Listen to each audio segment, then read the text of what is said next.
I'm Louisa Duval. And I'm Sharyn Swanepoel. And together we are Pages and Pjs. I like my books on the sweet side. I like mine a little bit spicier. But we both like to read. In bed with books. We are gathered today. That sounded like we just got together here for a funeral. We are gathered here today, though, to discuss our best of. So it's like our 2025 Unwrapped, hey? And I just wanted to frame it that if we actually had talked, like how Spotify et al., everyone, all the platforms, all the things now do a end of year wrap up. But I'm a little attacked by Spotify because I kind of want to say to them, my year's not over yet. That's bold of you to assume. This is where we're locking in the music, the vibe as well for the year. Yeah. Because if we had done a Spotify timing Unwrapped, my books would have been completely different. My challenge book, which we're going to explain a little later, for you at the end of this ep, would have been completely different. Okay. Yeah, and it was one of those sorts of, it was like a horse race or like 100-meter dash or the marathon at the Olympics, and you're suddenly the person from 20th place in the last minute has tumbled over the line in first. That's how last it was of 2025 for my standout read. So I just really wanted to frame that all in terms of where this is all going to go. I did not see this happening for 2025. But how about we consider this is not a wrap-up of 2025 per se, like it is. Oh, yeah. But this is our introduction to people, because you and I, yes, we read a lot of romance, but we read different romance. So I think this will be a great introduction, not only to remind each other, but to let people know what it is that's our kind of reading. Yes. And to frame what this podcast is all about, it's about the pages, it's about the PJs. I'm in my PJ bottoms, and I'm not ashamed of how early in the afternoon it is that we're recording this. Freshly washed. I have a gateway to bed already. And here in Queensland, it's just after 2:00 that we're actually recording this. But that's the vibe. It's we want the comfy loose pants. Yeah. It's relaxed fit everything. It's here to, we are reading. We are curled up on our couches. We are curled up in our favourite spots to read. Yeah. For me, that's often in bed. Like, sleep is for the weak. I'll sleep when I'm dead. Maybe that's why we're gathered here today. That kind of open to a funeral. Because I tell you, I'll sacrifice sleep no matter how tired I am if it's a damn fine read. I actually have to say, when you said, this was the challenge, really. You put out a challenge, choose your best reads of 2025. Yeah. And I can honestly put my hand on my heart and say everything that I have chosen were those reads that, defied the alarm the next morning, defied getting good night's sleep. It's just like, no, rock and roll. It's just one more chapter, or I can't go to sleep if this is not finished. And that's, there's one book in particular that's done that 3 times with rereading. However, there you go. Okay, that's also a good topic we can talk about one time, the whole rereading situation. Absolutely. Yep, it's a date. Yep. And so, Sharyn, when you threw this out to me, pick your best of 2025 reads, I immediately panicked, like red hot panic. How am I supposed to put, one at 8 and one at, one at 25 and one at 1? Yeah. And in the end, I came up with my own classification system, which is very Louisa Duval coded. But how did you do it? Are you ranking, do you rank? Like this is your, look, you just said yep. So you've done it. Like, so when I read them, I give them a rating. So I am an easy 5-star reader, so I rate a lot of my books 5 stars. Some of them 4.5, some of them 4, but like a 5-star read for me is just something that I just love it. I put it down and I'm like, at the end, I'm like, oh my God, that was amazing. Just so much joy, or whatever it is that I got out of it. So I rate them. So for me to find I actually did a top 12, and even then I was like, I had 13 and 14, like, which of these do I put in? So I went back through my little reviews that I'd written at the time. and went, okay, what did I say about this one? And there was enough in those to go, oh yeah, no, that needs to be up higher. So I would say we're going to do our top 8, like the top 8, but I'd say the top 10. Oh, okay, that's fine. I'm But calling it romance myths for this. I did tell you 8, but I'm now doing a little side glance at the amount of tomes I have. It's a little more, but that's fine. Okay. It's fine. Well, then I can come back and do my other ones another time. But I would say my 1, 2, and 3 are definitely 1, 2, and 3. My 4 and 5, I was like toing and froing a little bit, and then the other 3, like 6, 7, and 8, are all very, very close. So I would say these ones aren't necessarily like, you know, definite 8, definite 7, definite 6. They're sort of like, you know, they're all amazing, and that's what makes it so hard. But there are certain things in the first couple that as soon as you say the name of that book, you go, oh, this particular scene or this particular thing, that I just immediately transported back. And that, for me, 5-star read, 100%. If I'm just go, oh, I remember that book, that was so good, like, you know. So I'm very proud of you that you're even able to do ranking like 1 to 8. I think that's my hill I would die on. Like, I could face Eternal Damnation or something, and it's like, if you can just rate these from 1 to 25, be like, no, send me into the fiery hell. So mine are all 5-star reads. There is one that is stratospheric, and I didn't see it coming, and that was the one that's the last to get over the line. Like, an absolute photo, not even photo finish, streaked past some absolutely gorgeous reads. But whatever, everyone got in as my favourite reads because they were just out of joy. And I'm still thinking about these books. Yeah. I thought that's actually going to be my criteria. What in these books have inspired me to just be better at my own writing. And I'm just so glad that that they shared this story with me. Yeah. It feels like a gift that they gave. So yeah, they don't know necessarily how personal, but that's immaterial to the conversation. So I may be fangirling a little bit excessively with a few of these books. Yes. So yes. All right, take me on a journey. You're going to start with number 8. Number 8. And work your way up. Okay.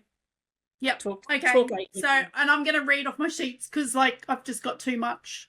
Now, this one is called Second Chance Station, and it's by an Aussie author named Renae Black.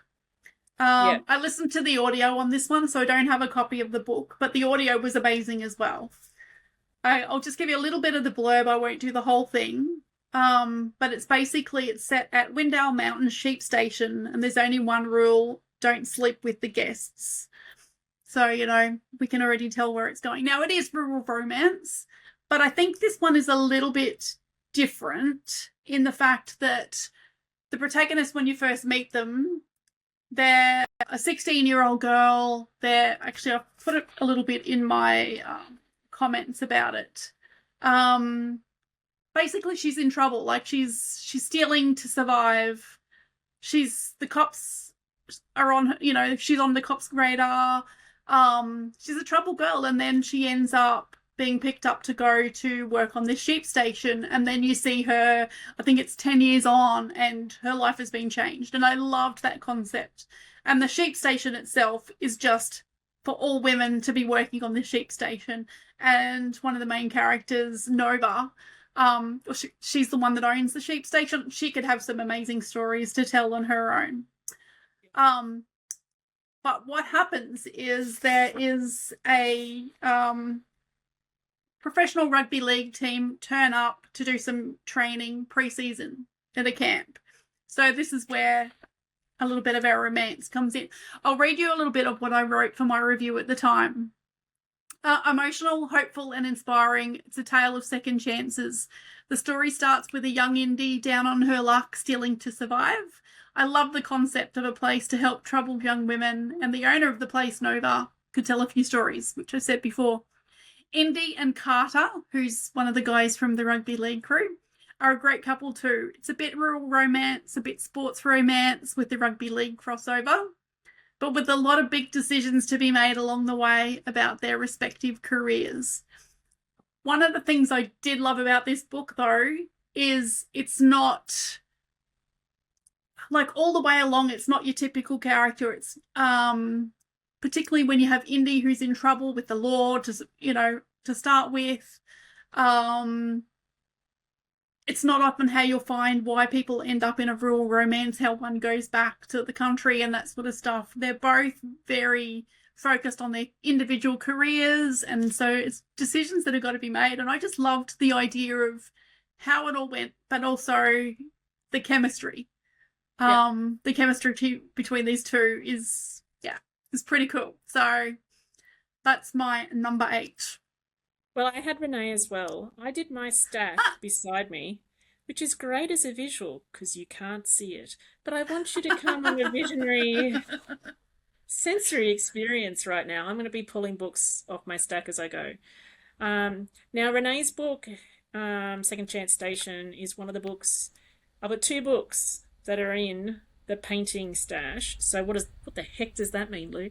I am painting my house off camera. This is the best part of my house that you can see right now is a shambles outside of this webcam. And that and another book have been safely stashed away as I move bookcases and move things all around and paint walls. But I got to meet Renae. Well, I meet Renae a few times throughout the year. I try and make that a thing that happens. But getting to talk to her in conversation at the Mullaney Bookshop with the launch of Second Chance Station, we got to talk to her Sunshine Coast and Hinterland crowd up at Mullaney, and it was fantastic. And for me as a career counsellor by trade, the opening chapter introducing you to Indy the Miscreant is fantastic. And that, our life is made of choices, and that if you're given chances where you can make an alternative choice, I love that. I always love that career crises are hellish. They cause conflict, and it's fantastic on the page. So Renae brings that in, as well as all the societal issues that India's gone through to get there. In that position to be on their ship station and who she wants to be. So, and, P.S. rugby thighs. Good on you, Carter. Thank you for your service. Yes. All right, number 7. All right. Tell me what you got. Number 7. Okay, now, this one is part of a series, and it's my favourite series of all time. Especially by an Aussie, it's Aussie series as well, and it's Outback Reunion by Rachael Johns. Yes. So this one is 6th book in the series. But anyway, so I'll just do a little bit of the blurb. They spent one magical night together, but when he woke up, she was gone. 8 years later, Gabriella is hoping a couple of weeks in Bunyip Bay with the grand, I don't even know how to say the last name, Jimenez family circus will give her and Luna, her daughter, the chance to reconnect after the tragic death of Luna's father. Last thing Gabby expects is to run into the man she once knew, and that's Mark, who was the guy that woke up and she was gone. He's still as sweet and sexy as she remembers, but Gabby is harbouring guilt and dealing with the grief of her in-laws. She can't afford to let him get under her skin again. Mark's got, I won't go into the full blurb because Mark's also dealing with his own issues, which his career is in the AFL. So again, a little bit of that sports, a little bit of the rural romance thing, but I'll just read my review. This is book 6 in my favourite Aussie series. I've seen a lot of press for 2 other books Rachael wrote and recently published, but not so much on this one, and I think it deserves some love, as does the whole series. I've given every single one of those books 5 stars. I don't always like a second chance romance, but this one was gorgeous. Lots of chemistry. You'll also love little Luna, the 7-year-old daughter, and her canine entourage that perform in the circus. So, again, oftentimes when you read a series, there'll be a couple of favourites and a couple of standouts, but I have given 5 stars to every single one of the books in this series. I've just loved them. So if you have not read any, yes, Bunyip Bay books, and they all start with Outback Reunion. I've got a whole heap of them on my shelf. I'd have to have a look. But yes, Outback Blaze. Bunyip Bay books as well, but they don't start with Bunyip Bay. It's all Outback something. Yeah. And then, perimenopause kicks in, and I have no idea. I loved those Bunyip Bay books as well, and I have to admit that book slipped under my radar, so duly noted, as your number said. That's really good.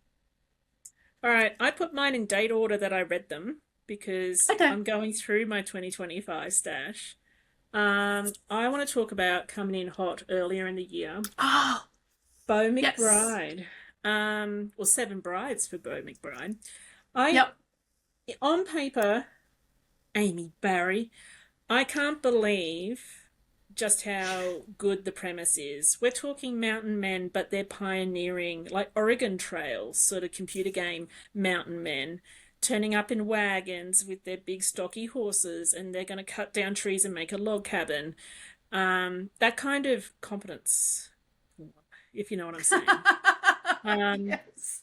And Beau, if you are familiar with Amy's series of the McBrides, Beau is the pretty boy. He is the absolutely rock star cover model version of all of his brothers. He loves to dance. He loves music. So, he's almost like a frustrated theatre kid. On the mountain, and they live in this incredibly remote spot where it's like half a day's ride, something ridiculous, on horseback to get to the township, which is literally wattle and daub, still some tents around, like the pub and the brothel, the biggest and most constructed town. So it's really pioneering. So it takes that historical spin. It takes the mountain men trope and flips that trope as well. And I think that's what I love about it. It kind of sounds a little bit like, even calling it Seven Brides for Beau McBride. What is that like? Sounds like Oklahoma, or that Seven Brides for Seven Brothers. You're the theatre kid. That thing. Yeah, absolutely. It sounds like it's going to be like that. But even then, Amy flips that musical on its head as well, in terms of your expectations. Literally Seven Brides turn up. Yeah. And it's all predicated around, at the time, it was that Lonely Hearts sort of column, but more than that, it was gentlemen often, and women, as well, writing into all the newspapers with their virtues and what they could offer, and it was mail order bride or mail order husband kind of service. Yeah. And we've got a devious sister, who is actually doing all of the newspaper ads for her brother. And this is actually a twist again on what's happened in the books before this one. And she challenges Beau, who can write the better ad to get a better quality recipient. So it's weaponized competence now, because she's not allowed to be doing this. But he instead actually goes, all right, I'll make you a bet. I actually love this. Beau's story was fantastic. I love everything about the McBrides. I need their stories now. Like, we need to put Amy in, not weird at all, a dungeon, so she can just... Well, I must say... I'm not obsessive, but this, yes. I read this earlier in the year, and it was fantastic. I've got 2 of her books. One's on my to-be-read shelf, my bookshelf. And I know I've got one on my Kindle as well. So I've got 2 I have not read either. So I'll have to bump that up the list.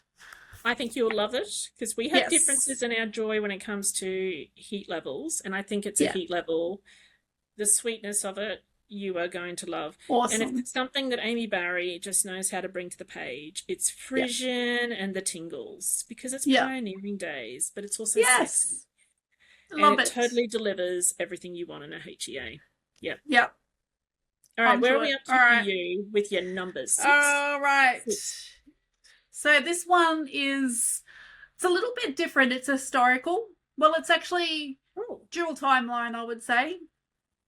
Now, Now, you and I have met this author. We met her at I think it was ZomRomCom a couple of years ago. She was one of the panelists. Okay. I remember we were speaking to her. I'd met her at another author event another time. Now, it's called A Woman's Voice by Alli Sinclair. She is a queen. Absolutely delightful human being. Yes. So that's honestly, the latest, isn't it? A Woman's Voice. It's her latest. Yes. Now, I had this on my to be read pile for a little bit. And like a lot of my books, and this is why I tend to do reviews, I quite often get advanced reader copies through NetGalley. And this was one that I had on NetGalley, and I had 3 or 4 that were all due around the same time, and I read the others, and this one I sort of put off. I went, I'll get back to this, because historical's not normally my go-to, but I still love a good historical. Anyway, I was obsessed from the minute that I started reading this book. Now, I'll give you a little bit of the blurb. So, when violin virtuoso Laura Hartley's priceless instrument is stolen, more than just her celebrated European career disintegrates.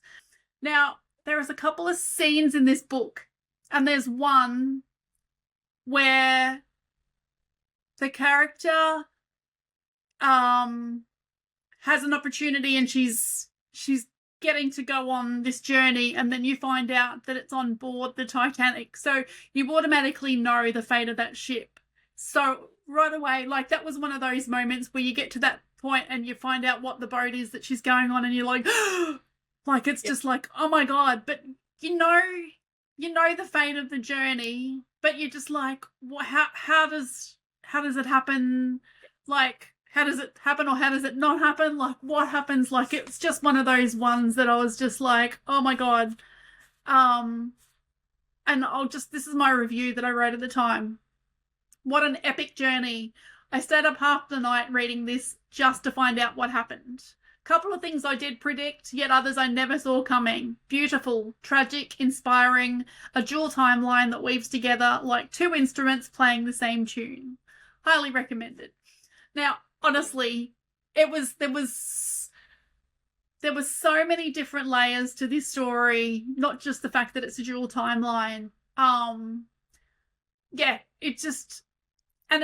It's kind of a little bit like a historical and then a rural romance combined. I don't know, it was just my jam. I mean, the fact that it's got the musical element, it's kind of a bit theatre-ish, classical side of things, but oh my God, it was a thoroughly engrossing story, and one of those ones you said keeps you up at night. No, marvellous. Yeah. Adding that to my TBR. My bestie plays violin and a sister in a symphonic orchestra up here in Vegas.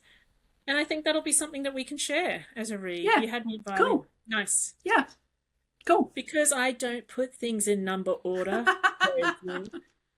My next read, this was a delight. Olivia Dade, you had me at ZomRomCom. I just realised I covered that up with my fingers. There we go. Because I'm so good at this. This was just so good. So that I actually think that the title, I love how I'm peering around it, best describes what it is. Because I find this paranormal, technically sort of paranormal, urban fantasy-ish, sort of with bonus vampires, and other magical beings. But it's contemporary. And it's post-apocalyptic kind of thing. And you're learning about what is the post-apocalyptic, that kind of big bad event. And you're kind of learning a little bit more about what happened to get us in this spot. And she is out of sunshine, and they are the only, her and, look at him. Isn't he? Look. Just look at him. Cute. He's a vampire. I'm not giving anything away. And there are zombie-like critters, humanoids, just running around. So if you've ever loved The Walking Dead and any iteration of that franchise, if you love your zoms with your rom-coms, Olivia Dade just swung and hit it out of the park. It was such a good read. It was funny, it was smart, and it was sexy. And while it's a standalone book, she has made a promise of there's more standalones in the series of The Big Bad, so we still get to see more play out with the people that you're going to meet. I found it utterly delicious all of my books are someone has flipped a trope. And I think actually, Olivia, when I see all of your vampire novels, I'm going to make my own stamp on this. And I loved it. Yeah, he was utterly lush. And he was comical as well. Yeah. I can't believe how often I giggled in ZomRomCom. That's cool. Love a good laugh. But Olivia Dade, I've read several of her titles. She is a must read. And she writes delightfully curvy, big, beautiful women as her heroines. Awesome. And her heroes are equally lovely. There's depth to her comedy. Like, fantastic stuff. Yes. Cool. That sounds like a good one. All right. We're up to a single hand now. We're up to 5. Number 5. All right. So my number 5 again, and I'm just realised this is one of the few ones I actually have a print copy of, because I also went to the book launch. But this one, my number 5. Yay! It's your next book in the pile. Oh, there you go. That's amazing. All right. Okay. Well, there you go. So, I'll read the book. I'll read the back, and I'll tell you a little bit more, and you can tell me what you think too. So, Genevieve Halliday, she's been roped into a marathon. She has no idea how she'll finish. Her ex won't stop mansplaining. I can't even say it myself. Why they should get back together. And she's just panicked asked a handsome stranger to pretend they're on a date. Knox Watson is always on the move. He spent a year trying to escape his family's past, but when his godfather's patisserie is in danger of closing, for once he's going to need to stick around long enough to find a way to save it. I won't read the rest of it, but I will mention there's Croissants and Kilometres Run Club that forms a big part of the story. All right, I'm just going to read my review on that one. What an absolute delight this book is. I was invested right from the start, and while I started reading this like a sprint, I had to slow down to savour it. There's parts that made me laugh out loud. Yes. There's parts that made me laugh out loud and others that brought a tear to my eye. This was just a pure joy to read, and I'll never look at a baguette again without remembering this book. Run, don't walk to your nearest bookstore to grab a copy. I think Emma just, again, hit it out of the park, right? Yes. Like, this is her trad debut novel. I think I actually technically found several copies in my book runs. I found Emma's a Big W, but this was an utter delight because it was August that it came out, and you and I were both travelling to same location in Hobart. So we were finding it at the airports. Like, there was just a frisson, right, of readers finding this book in different locations around Australia. And I was here for that. I just found that so good. I found the book so good. Like, I'm no runner at all, but I'm married to one. So it was interesting to read. Yeah, that's right. You don't have to do it. Kevin's got it covered. Look, I'm married to an ex-triathlete, but, none of us run now, so we've both got that covered. Emma's got us covered with her Run Club novels, so that's great.